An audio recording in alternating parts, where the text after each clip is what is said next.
Από το παράθυρο.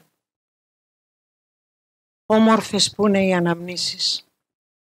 Δεν κρυώνουν, δεν τρέχουν, δεν ανεβάζουν πυρετό, δεν είναι στις μέρες τους, δεν φοβούνται, δεν πέφτουν σε ενέδρες, δεν τραυματίζονται, δεν σκοτώνονται και δεν ελπίζουν.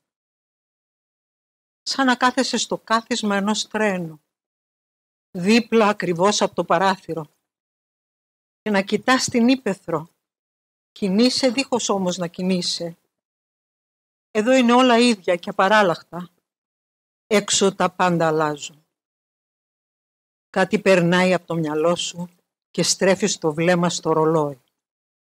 Ο χρόνος κολλημένος. Πού η ζωή και πού η άνοιξη. Μίσεκτο τον ήθελες εκείνο το Φλεβάρι. Στις 27 να κλείνει. Ούτε μια μέρα παραπάνω. Παναγιώτης Χατζημοϊσιάδης.